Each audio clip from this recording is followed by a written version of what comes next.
Hello दोस्तों, कैसे हैं आप सब। आई होप आप लोग अच्छे होंगे। दोस्तों, अगर आपके पास थोड़ा सा समय है तो प्लीज़ इस वीडियो को फुल वॉच करिएगा। इस वीडियो में जो कहानी मैं आप लोगों के बीच शेयर करने जा रहा हूँ वो है एक मजदूर लड़के की और एक अच्छे खासे घराने के घर के लड़के की।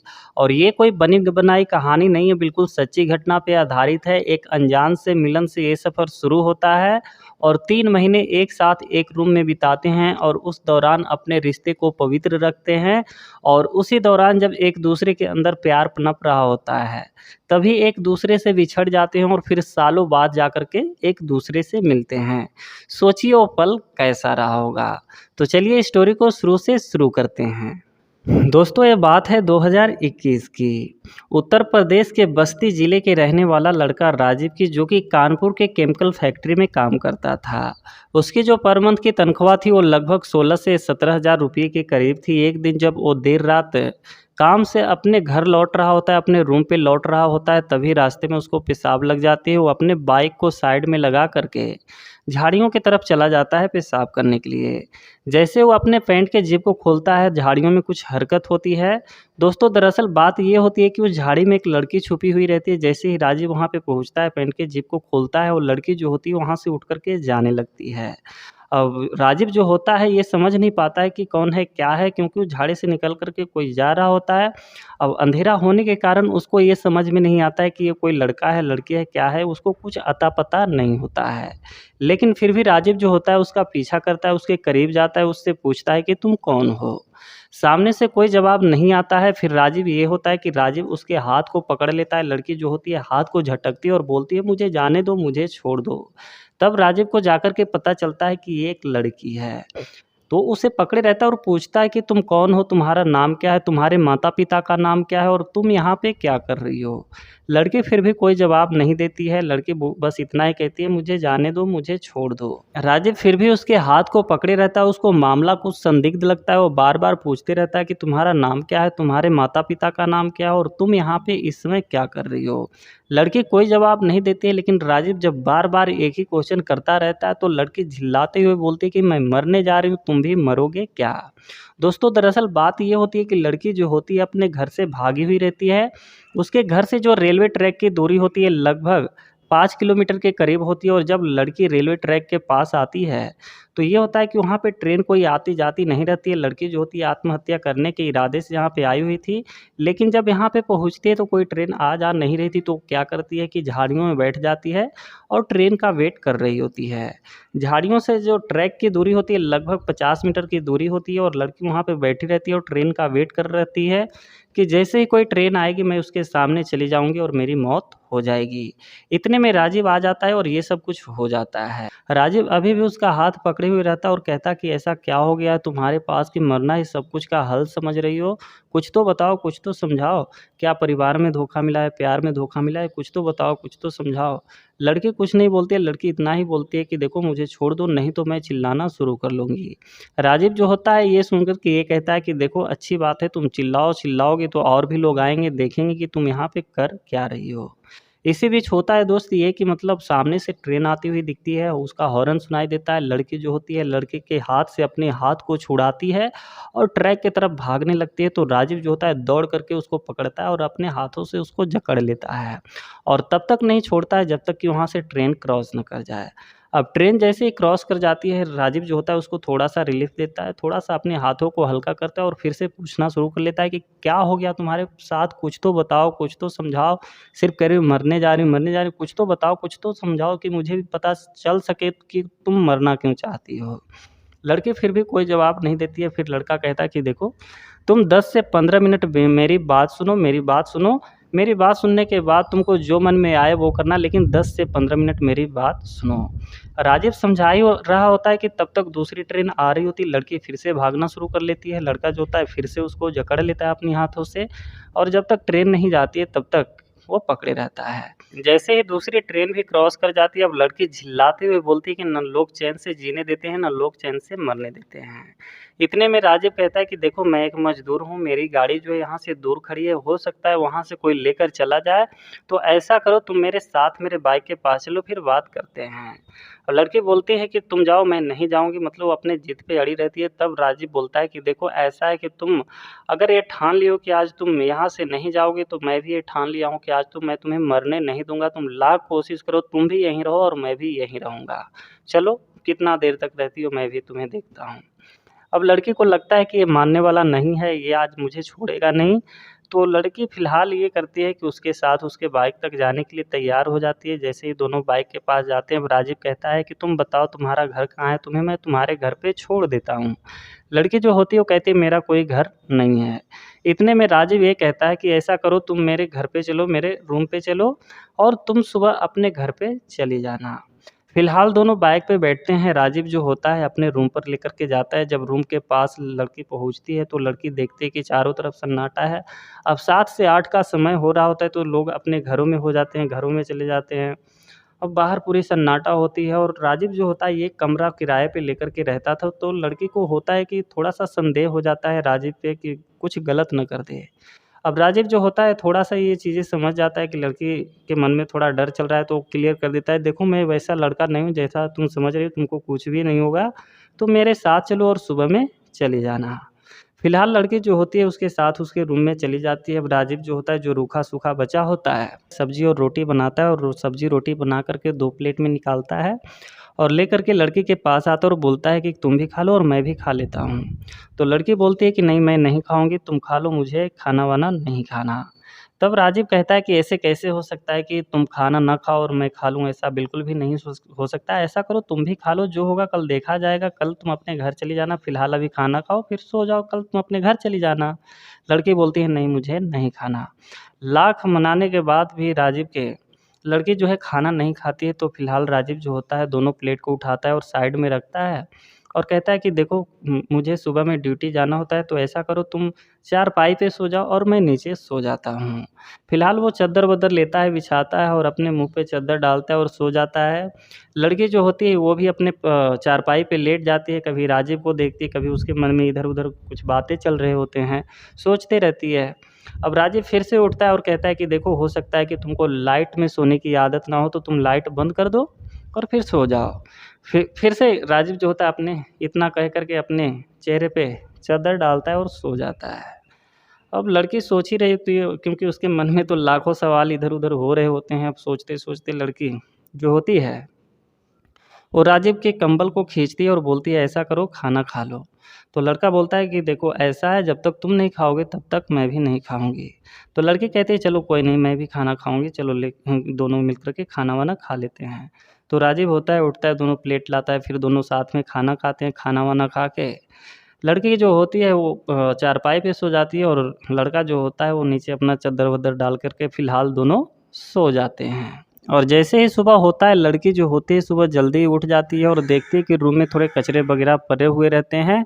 और आप सोच ही सकते हैं कि जब एक लड़का अकेले रूम में रहता है तो उसकी रूम की हालत कैसी होगी। तो राजीव भी कुछ वैसा ही रह रहा था, थोड़ी बहुत गंदगी इधर-उधर पड़ी हुई थी, तो लड़की जो होती है झाड़ू उठाती है और उस रूम की साफ-सफाई करने लग जाती है। राजीव नीचे सो रहा होता है तो लड़की कहती है, वो उसको उठाती है और कहती है कि ऐसा करो तुम चारपाई पे सो जाओ और मैं नीचे झाड़ू वगैरह लगा देती हूँ। तब राजीव कहता है कि ये सब तुम क्या कर रही हो, मत करो, मैं कर लूँगा, तुम रहने दो। झाड़ू उसके हाथ से छीनने लगता है, लेकिन लड़की कहती है ये तो मेरा रोज़ का काम है, तुम ऐसा करो चारपाई पे सो जाओ, मैं झाड़ू वगैरह लगा देती हूँ। फिलहाल राजीव जो होता है फिर से जाकर के चारपाई पे सो जाता है। लड़की जो होती है झाड़ू पोछा लगा कर के बर्तन वगैरह माँजती है और मस्त चाय बनाती है। चाय बना कर के जैसे ही चाय बन जाता है और समय भी लगभग 8 के करीब हो गया था। अब लड़की जो होती है राजीव को जगाती है और कहती है लो चाय पी लो, चाय पी कर के फ्रेश हो जाओ, तब तक मैं कुछ खाने के लिए बना देती हूँ। तो लड़का कहता है कि ये सब तुम क्या कर रही हो? ये सब मत करो, ये सब मैं कर लूँगा, तुम क्यों परेशान हो रही हो? तो लड़की कहती है नहीं तुम चाय पी लो, फिर फ्रेश हो जाओ, काम पे भी जाना है, मैं तब तक कुछ बना देती हूँ।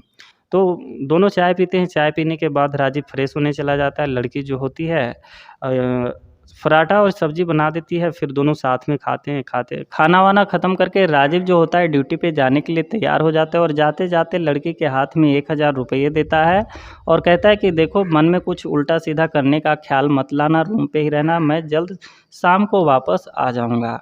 इतना कह के राजीव जो होता है वहाँ से चला जाता है। अब लड़की जो होती है 1000 रुपये लेकर के मार्केट में चली जाती है और घर के लिए कुछ सामान खरीद लेती है, जैसे बर्तन ले लेती है, पर्दे वगैरह ले लेती है, पावदान ले लेती है।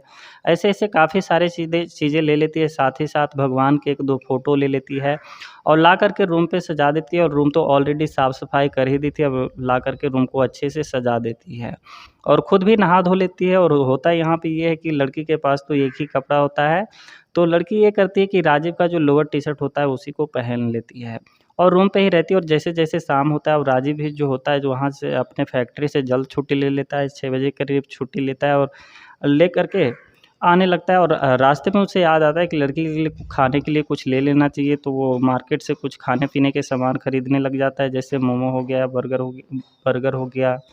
अब उसे समझ में नहीं आता है कि क्या ले, तो कई सारी चीज़ें एक साथ ले लेता है और ले कर के रूम पे आ जाता है।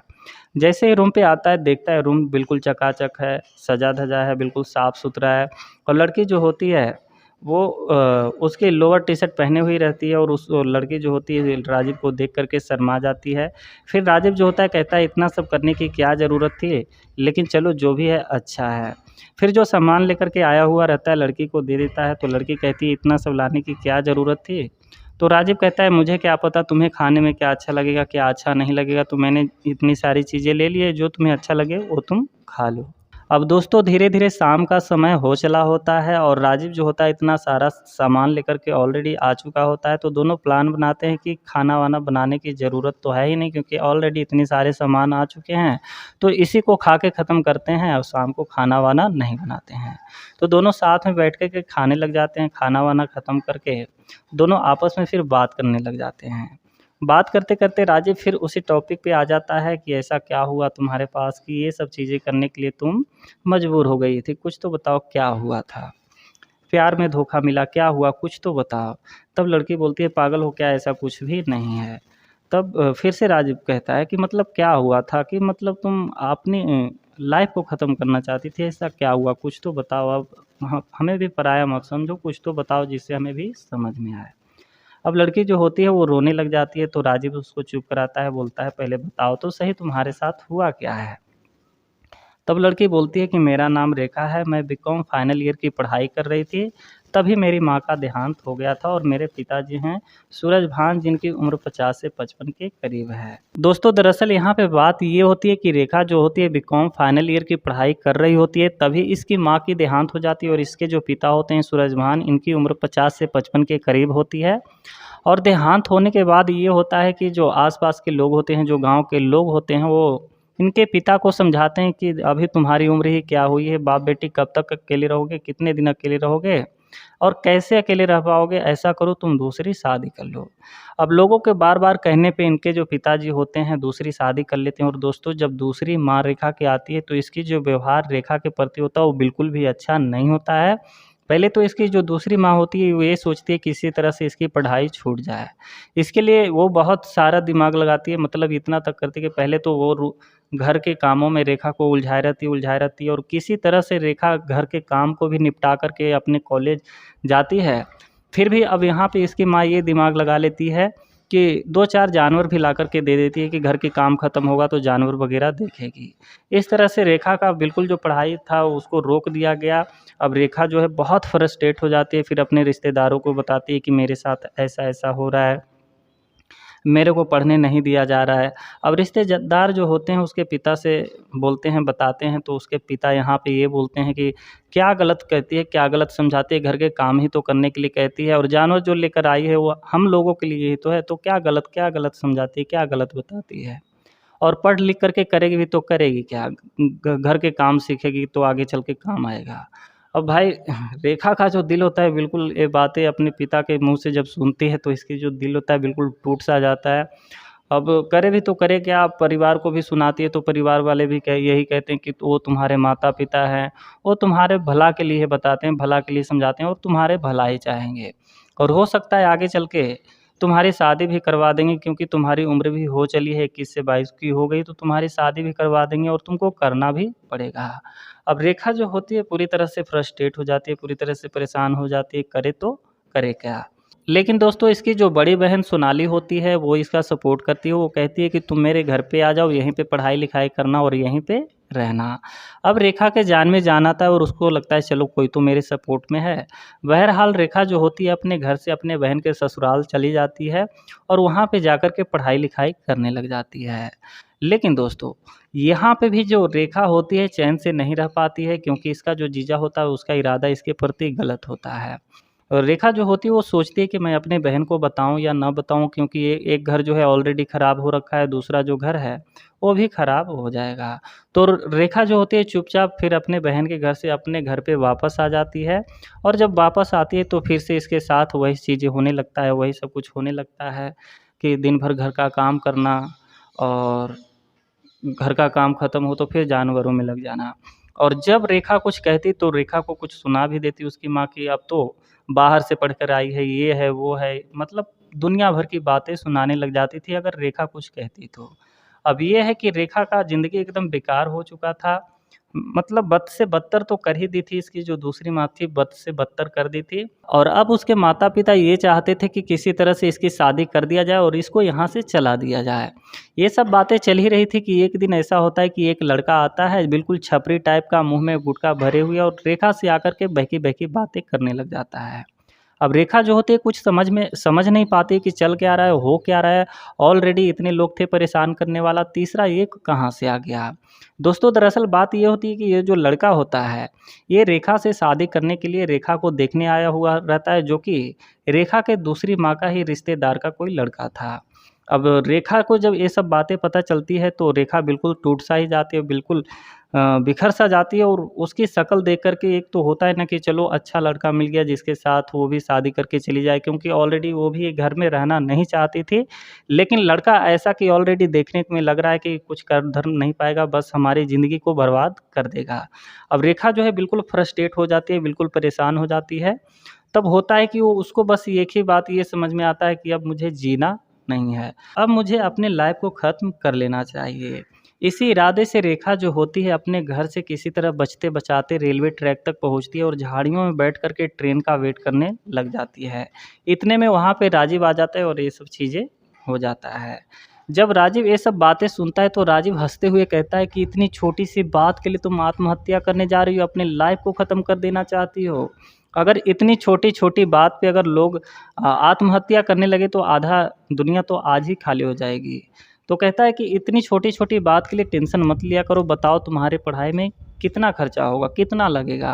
तब रेखा जो होती है कहती है अभी तो पैसा लगेंगे ही लगेंगे, तो राजीव कहता है देखो मेरा पर मंथ का जो तनख्वाह है 15 से 16,000 रुपये के करीब है, इसमें से 3 से 4,000 रुपये मैं तुम्हें पर मंथ दे दिया करूँगा। और तुम्हारा भी इधर ही कहीं नौकरी वगैरह कोई जॉब वगैरह ढूँढ दूँगा, वहाँ से काम-धाम करना और अपना पढ़ाई में पैसा लगाना। और इधर कहीं तुम्हारे लिए अच्छा-सा रूम वगैरह ढूँढ दूँगा और वहाँ पे जाकर के रहना और अपनी ज़िंदगी अच्छे से जीना। छोड़ो, भूल जाओ उन लोगों को, जब तुमको भूल ही गए हैं, जब तुमको चाहते ही नहीं तुम्हारे माता-पिता तो तुम भी उनको भूल जाओ और इधर ही कहीं रहो, पढ़ाई-लिखाई अपना करो, मैं भी तुम्हारा सपोर्ट कर दिया करूँगा। और बुक का लिस्ट वगैरह दे देना मुझको लिख कर के, मैं तुम्हारे लिए कल बुक वगैरह भी ले आऊँगा। अब दोस्तों रेखा जब राजीव की ये सारी बातें सुनती है तो पहली बार रेखा जो होती है इतना रिलैक्स फ़ील करती है, इतना अच्छा महसूस करती है कि उसको बयाँ नहीं किया जा सकता, सिर्फ़ और सिर्फ़ उसको आप और हम महसूस ही कर सकते हैं। सोचो जिसको ना कोई समझने वाला था, ना कोई बूझने वाला था, हर तरफ जहाँ भी जाती थी इस्तेमाल करने वाले भी मिलते थे, माँ-बाप भी अच्छे से व्यवहार नहीं करते थे और उसको पहली बार इतना समझने वाला इंसान मिले तो सोचो कितना अच्छा फ़ील कर रहा होगा। तो रेखा जो होती है ये सब बातें सुन कर के बहुत ही रिलैक्स फ़ील करती है और फ़िलहाल होता ये है कि दोनों सोने के लिए जाते हैं तो राजीव जो होता है कहता है ये है कि तुम चारपाई पे सो जाओ, मैं नीचे सो जाता हूँ। अब यहाँ पे रेखा ये कहती है कि नहीं, नहीं तुम चारपाई पे सो जाओ, मैं नीचे सो जाता हूँ। फिर राजीव कहता है कि अरे नहीं, तुम्हारी ये सब आदत नहीं होगी, मैं तो कहीं पे भी सो लेता हूँ, ऐसा करो तुम चारपाई पे सो जाओ और मैं नीचे सो जाता हूँ। बहरहाल दोनों सो जाते हैं और जैसे ही सुबह होती है, रेखा जो होती है सुबह जल्दी उठ जाती है और घर के कामों में जुट जाती है, झाड़ू-पोछा लगाती है, बर्तन वगैरह धुलती है और चाय वगैरह बनाने लग जाती है। चाय वगैरह बना कर के रेखा जो होती है राजीव को उठाती है, राजीव उठता है, फिर दोनों मिलके चाय पीते हैं। चाय वगैरह पी कर के राजीव जो होता है फ्रेश होने के लिए चला जाता है और रेखा जो होती है खाना वगैरह बनाने में जुट जाती है। खाना वाना बना के राजीव और वो दोनों खाते हैं। खावा करके राजीव जो होता है ड्यूटी पे जाने के लिए तैयार हो जाता है। फिर राजीव कहता है कि देखो तुम अपने जो भी बुक्स चाहिए उसका नाम लिख करके दे दो, शाम को जब मैं आऊँगा तो साथ में लेते आऊँगा। और साथ में रेखा को 2000 रुपया भी देता है और बोलता है कि तुम अपने लिए कपड़े वगैरह खरीद लेना और जो ज़रूरत के सामान तुमको लगे अपने लिए ले लेना। रेखा जो होती है 1000 रुपये वापस कर देती है और कहती है मेरा काम इतने में हो जाएगा। अब ये होता है कि राजीव इतना समझा बता कर के राजीव जो होता है अपनी ड्यूटी पे चला जाता है। इधर रेखा जो होती है मार्केट जाती है, अपने लिए कपड़े वगैरह लेती है और जो ज़रूरत के सामान होते हैं वो लेकर के रूम पे आ जाती है। फिर नहाती धोती है और साथ में राजीव के जो कपड़े पड़े रहते हैं, जो बेडशीट वगैरह पड़े रहते हैं उसको धुल-वल करके अच्छे से साफ़ करके वो भी रख देती है। और फिर राजीव का वेट करने लग जाती है। राजीव जो होता है शाम के समय वो जो बुक्स वगैरह का नाम लिख करके दी हुई रहती है उसको लेकर के आया हुआ रहता है। साथ में कुछ खाने पीने का सामान लेकर के रूम पे आता है तो देखता है रूम पूरी अच्छी तरह से व्यवस्थित होती है। और राजीव जब आता है तो जो सामान लेकर के आया हुआ रहता है रेखा को दे देता है। देने के बाद ये होता है कि जो चीज़ें लेकर के आए हुए रहते हैं फिर दोनों साथ में खाने लग जाते हैं। दोस्तों इन दोनों के बीच एक ऐसी बॉन्ड बन जाती है इस बीच कि ये दोनों एक दूसरे का बहुत केयर करने लग जाते हैं, एक दूसरे का बहुत ध्यान रखते हैं। राजीव जो होता है रेखा के लिए जॉब वगैरह ढूँढता है, जब तक अच्छा जॉब नहीं मिलता है तब तक रेखा घर पे ही रहती है। और राजीव कहता है देखो तुमको कुछ भी चीज़ों की ज़रूरत पड़े, बुक के लिए, पेन के लिए, कॉपी के लिए, तुम्हें जो चीज़ें चाहिए मैं ला कर के दूँगा और अगर पैसे वगैरह की भी ज़रूरत पड़े तो वो भी बेझिझक हमसे माँग सकती हो। मतलब बहुत ही अच्छे तरीके से राजीव इसका केयर करता था। रेखा भी जो है कोई कसर नहीं छोड़ती थी, उसका बहुत केयर करती थी। और घर का काम तो रेखा ही करती थी, खाना बनाना, खिलाना, कपड़े लत्ता धुल देना, साफ-सफाई रखना, ये पूरा एक जैसे कहते हैं घर को सँभालना वैसे रेखा भी घर को सँभालती थी और राजीव का बहुत केयर करती थी। और कभी-कभी तो ऐसा भी होता था कि जब राजीव का तबीयत ख़राब होता था तो रेखा जो होती है रात-रात भर जाग कर के उसकी सेवा करती थी। और एक बार तो ऐसा हुआ कि जब राजीव का तबीयत ख़राब हुआ और जब उसको बहुत ज़ोरों को ठंड लग रही थी तो रेखा जो होती है कंबल उठा कर के खुद भी उसके ऊपर लेट जाती थी। मतलब रेखा भी उसकी केयर करने में कोई कसर नहीं छोड़ती थी, लेकिन इस बीच अपने रिश्तों को भी दोनों पवित्र रखते थे, एक दोस्त के जैसा दोनों साथ में रहते थे। मतलब आप यूँ समझ लो कि दूसरे का इतना केयर करना कि मतलब एक दूसरे को देखे बिना भी ये दोनों रह नहीं सकते थे, इतनी इन दोनों के अंदर बॉन्ड बनी हुई थी। राजीव भी जो होता है, जो कॉलेज वगैरह होता है उसमें दाखिला वगैरह करा देता है, जो बुक चाहिए, जो पेन चाहिए, सब कुछ ला कर के देता है। यानी दोनों एकदम अच्छे से रहने लगते हैं और ऐसे-ऐसे 3 महीने एक साथ बिता देते हैं। और दोस्तों एक दिन कुछ ऐसा होता है कि दोनों एक साथ बैठे रहते हैं, दोनों एक साथ बातें वगैरह कर रहे होते हैं, तभी रेखा पूछती है कि तुम्हारी कोई गर्लफ्रेंड है? क्योंकि मैं देखती हूँ तुम ज़्यादा किसी से बात-वात नहीं करते हो, तुम्हारी कोई गर्लफ्रेंड वगैरह है या नहीं? तब राजीव कहता है कि नहीं मेरी कोई गर्लफ्रेंड वगैरह है नहीं और जब होगा तो शादी होगा, गर्लफ्रेंड वगैरह ऐसा कुछ नहीं है। रेखा जो होती है फिर भी घुमा-फिरा कर के पूछना चाहती है, तब राजीव जो होता है कहता है कि ज़्यादा बोलोगी तो मैं तुम्हारा नाम ले लूँगा। अब रेखा यहाँ पे कहती है कि झूठ-मूठ का किसी का नाम कैसे ले लोगे, जब करो तब लेना। तो राजीव कहता है कि तुम ऐसे पूछ ही रहे हो तो क्या ही कहें। फिलहाल रेखा जो होती है चुप हो जाती है, लेकिन कुछ देर बाद पूछती है कि क्या तुम मुझसे प्यार करते हो? अब राजीव कहता है कि देखो ये सब बातें अभी छोड़ो, अभी पढ़ाई-लिखाई पे ध्यान दो, अभी आगे बढ़ना है, ये सब बातें छोड़ो, अभी पढ़ाई-लिखाई पे ध्यान दो। दोस्तों ये सब चल ही रहा होता कि रेखा के जो मामा बेंगलोर में रहते थे, एक दिन कानपुर आते हैं और अपने दीदी के घर जाते हैं, अपने बहन के घर जाते हैं और वहाँ पे जब जाते हैं तो पता चलता है कि रेखा तो घर पे है ही नहीं। जब उनकी माँ, जो रेखा की दूसरी माँ थी, उनसे पूछते हैं तो वो बताती हैं कि रेखा भाग गई है और उनके पिता से पूछते हैं तो वो बताते हैं कि अपने दीदी के यहाँ गई हुई है। इनके जो मामा होते हैं इनका नाम राम प्रकाश होता है और ये अपने बड़ी भांजी के यहाँ पता करते हैं तो वहाँ पे भी पता चलता है कि रेखा तो यहाँ है नहीं और लगभग 3 महीने से उससे बात भी नहीं हुई है। अभी रेखा के जो मामा होते हैं इनको मामला कुछ गंभीर लगता है और ये जाकर के पुलिस में गुमशुदगी का रिपोर्ट दर्ज करा देते हैं। और दोस्तों पुलिस को भी ज़्यादा टाइम नहीं लगता है, 2-4 दिनों में सब मामला सलटा देती है। क्योंकि रेखा जो होती है कॉलेज वगैरह आती-जाती रहती है तो पता चल जाता है कि लड़की जो है यहाँ पे आती है, कॉलेज में पढ़ाई-लिखाई करती है, फिर धीरे-धीरे फिर होता यूँ है कि पुलिस इसका एड्रेस वगैरह भी पता कर लेती है और इसके दरवाजे पे आ जाती है।